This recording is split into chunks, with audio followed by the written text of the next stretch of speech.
warahmatullahi wabarakatuh. Perkenalkan, saya Biju Janingsi dari kelas 6A dengan NPM 181063105054, Prodi Pendidikan Matematika Fakultas Keguruan dan Ilmu Pendidikan Universitas Singapura Bangsa Karawang. Video ini buat untuk memenuhi tugas akhir semester mata kuliah Inovasi Pendidikan mengampu Bapak Dr. Haji Dadang Rahman Munandar, MPD. Salah satu mode pembelajaran adalah perselesaian yang bertujuan untuk meningkatkan dan mengembangkan kreativitas siswa dalam berpikir, berkarya, dan berkomunikasi secara aktif melalui diskusi kelompok dan presentasi. Selain itu juga memungkinkan terciptanya pembelajaran yang kondusif bagi siswa untuk belajar sehingga dapat meningkatkan keaktifan siswa dalam belajar, bekerja sama dengan teman, berinteraksi dengan guru sehingga pembelajaran matematika dapat berlangsung secara efektif. Kegiatan pendahuluan. Pada tahap ini, guru melakukan apersepsi dan lebih memotivasi siswa dalam melakukan kegiatan pembelajaran, mengarahkan siswa agar berkumpul dengan daftar kelompok, dan mempersilahkan kelompok berikutnya untuk mempresentasikan hasil diskusi kelompok sebagus menjawab pertanyaan dari kelompok lain. Setelah itu, dilakukan diskusi kelas untuk memperbaiki kesalahan yang dilakukan siswa pada saat presentasi, serta memberikan penghargaan pada kelompok yang terbaik. Kegiatan inti. Guru memberikan motivasi dan panduan kepada peserta didik untuk bisa menyampaikan materi atau mempresentasikan hasil dari belajar para peserta didik terkait dengan materi persamaan kuadrat. Berpikir kritis. Guru memberikan kesempatan kepada peserta didik untuk mempelajari materi persamaan kuadrat. Kolaborasi. Peserta didik dibagi ke dalam beberapa kelompok untuk mendiskusikan, mengumpulkan informasi, dan mempresentasikan apa yang telah dipelajari oleh peserta didik tersebut. Komunikasi. Peserta didik mempresentasikan perolehan hasil kerja kelompok melalui presentasi di depan kelas. Peserta didik yang tidak presentasi boleh bertanya kepada yang sedang presentasi. Kreativitas. Membuat kesimpulan tentang apa yang sudah dipelajari pada pembelajaran yang berkaitan dengan materi persamaan kuadrat. Kemudian guru membuka sesi pertanyaan untuk bertanya jika masih ada peserta didik yang belum mengerti. Selamat pagi anak-anak, apa kabar kalian hari ini? Ibu harap semuanya dalam keadaan sehat. Sebelum kita memulai belajar pada pagi hari ini, marilah kita berdoa. Berdoa dimulai. Cukup? Hari ini kita akan lanjut ke bab 2 tentang persamaan kuadrat. Apa itu persamaan kuadrat? Tapi sebelumnya kita ketahui dulu apa kompetensi dasar yang harus kalian kuasai. Yang pertama, menjelaskan persamaan kuadrat dan karakteristiknya berdasarkan akar-akarnya serta cara penyelesaiannya. Kemudian untuk adik keterampilan menyelesaikan masalah yang berkaitan dengan persamaan kuadrat. Lanjut ke persamaan kuadrat. Apa itu persamaan kuadrat? Persamaan kuadrat satu variabel adalah suatu persamaan yang pangkat tertingginya 2 dan biasanya dituliskan sebagai berikut. AX kuadrat ditambah BX ditambah C sama dengan 0, dengan A tidak sama dengan 0, dan A, B, C adalah anggota bilangan real. Bilangan A dan B pada persamaan kuadrat disebut koefisien dan C disebut sebagai konstanta. Selanjutnya, akar-akar atau penyelesaian dari AX kuadrat plus BX plus C sama dengan 0 adalah nilai X yang memenuhi persamaan tersebut. Selanjutnya, bagaimana cara menentukan akar persamaan kuadrat tersebut? Ada 3 cara. Yang pertama dengan cara memfaktorkan, cara yang kedua melengkapi kuadrat sempurna, dan cara yang ketiga adalah rumus kuadratik atau rumus ABC. Nah, pada video kali ini kita akan membahas cara yang pertama, yaitu cara memfaktorkan persamaan kuadrat. Kalian masih ingat ini? Mengkalikan perkalian bentuk aljabar X dikali X tambah 2, maka kita kalikan seperti ini ya. X dikali X hasilnya X kuadrat, X dikali X plus 2 hasilnya 2X. Kemudian perkalian ini X plus 1 dikali X plus 4, X dikali X, X kuadrat, X kali 4X, 4X, 1 dikali X, ini X, kemudian 1 dikali 4 hasilnya 4. Lalu yang ini kita jumlahkan menjadi 5. Begitu juga dengan yang samping kanan, 3X dikurangi 4 dikali X plus 3. Perkaliannya sama, seperti ini.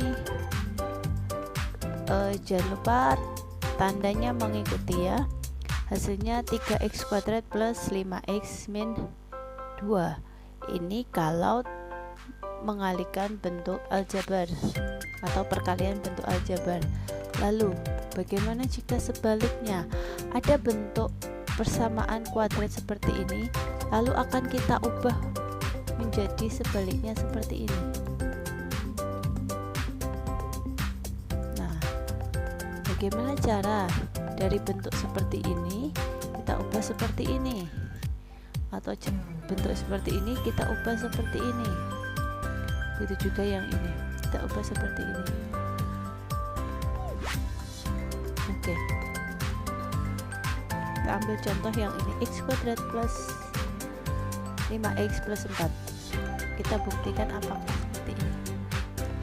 X kuadrat tambah bx plus c sama dengan, kita akan ubah menjadi seperti ini ya, x plus p dikali x plus q, sehingga kemungkinan bilangan-bilangan yang ada di sini itu berbeda. Maka jika kita kalikan ruas kanan, x dikalikan x kuadrat, x dikali x, p dikali x, px, kemudian p dikali q menjadi yang warna kuning ya, p kali x. Ruas kiri tetap. Lalu kalian perhatikan yang berwarna biru dan yang berwarna kuning. Biru ini sama koefisien variabelnya, kemudian konstantanya ini sama dengan ini, maka B ini sama dengan P plus Q, sedangkan C itu sama dengan P dikali X. Jelas ya? Kemudian jadi untuk memfaktorkan harus dicari bilangan P dan Q sedemikian sehingga B sama dengan P ditambah Q dan nilai C-nya adalah hasil kali dari P dan Q. Langsung ke contoh soal saja ya. Tentukan akar-akar dari persamaan kuadrat berikut. X kuadrat ditambah 5x ditambah 4 sama dengan 0. Kita cari pasangan bilangan yang jika dikalikan hasilnya 4. P dan Q jika dikalikan hasilnya adalah 4. Bilangan berapa saja yang jika dikalikan hasilnya 4? 1 dikali 4, 2 dikali 2, hanya 2 ini ya. Lalu manakah yang jika dijumlahkan hasilnya adalah 5? Berarti yang ini 1 dan 4. Nah, semua positif ya, positif, ini juga positif. Maka yang memenuhi adalah x plus 1 dan x plus 4. Ini kita peroleh dari dua bilangan yang jika dikalikan hasilnya adalah 4 dan jika dijumlahkan hasilnya adalah 5. Sehingga x plus 1 sama dengan 0 atau x plus 4 sama dengan 0. Kemudian yang ini kita pindah ruas ya, positif 1 menjadi negatif 1. Kemudian yang x plus 4 juga sama, sehingga akar-akar dari persamaan kuadrat x kuadrat plus 5x plus 4 sama dengan 0 adalah negatif 1 dan 4. Jadi ini adalah selesaiannya. Bagaimana? Sudah jelas? Kita lanjut, ada satu contoh lagi. Tentukan akar-akar dari persamaan kuadrat berikut. X kuadrat ditambah X dikurangi 6 sama dengan 0. Berarti kita cari dua pasang bilangan yang dikalikan hasilnya negatif 6, dan jika dijumlahkan ini nilainya 1 ya. Berarti berapa saja jika dikalikan dengan hasilnya 6? Kita lihat 6 saja dulu. 6 itu 1 dikali 6, 2 dikali 3, nggak ada yang lain ya. Kemudian kira-kira dari dua pasangan ini mana yang dijumlahkan hasilnya adalah 1 dan 6? Terlalu jauh ya. kemungkinannya hanya ini 2 dan 3. Ini kalau dijumlah 5. Bagaimana supaya bisa hasilnya 1? Maka ini adalah negatif, yang ini adalah positif. Ya, maka hasilnya adalah X min 2 dikali X plus 3, sehingga X min 2 sama dengan 0 atau X plus 3 sama dengan 0. Kemudian konstantanya kita pindah ke ruas kanan, jadi X sama dengan 2 dan X sama dengan negatif 3. Jadi akar-akar dari persamaan kuadrat X kuadrat plus X dikurangi 6 sama dengan 0 adalah negatif 3 dan 2. Lalu bagaimana jika nilai A-nya tidak 1? Maka buatlah persamaannya menjadi nilai A-nya sama dengan 1. Jika ada yang belum paham, silahkan ulangi lagi untuk contoh 1 dan contoh 2 sampai kalian paham. Kegiatan penutup. Peserta didik diminta untuk membuat kesimpulan atau rangkuman tentang materi yang telah disampaikan tadi mengenai persamaan kuadrat. Kemudian guru mengevaluasi peserta didik dengan memberikan beberapa soal untuk mengetahui pemahaman peserta didik terkait materi yang telah disampaikan.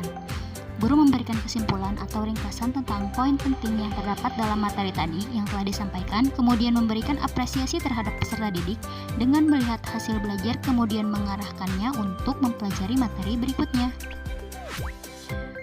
Kesimpulannya, dengan adanya metode ini, lebih melatih siswa untuk menguasai materi yang akan dipelajari, diperlukan banyak waktu dan latihan untuk mengembangkan sikap dan keterampilan dalam bertanya, menjawab, dan menyampaikan pendapat. Guru juga perlu melakukan pendekatan untuk memberikan motivasi sehingga terbentuknya rasa percaya diri pada siswa. Cukup sekian yang dapat saya sampaikan, kurang lebihnya mohon maaf, semoga bermanfaat. Wabillahi taufiq wal hidayah. Wassalamualaikum warahmatullahi wabarakatuh. Terima kasih.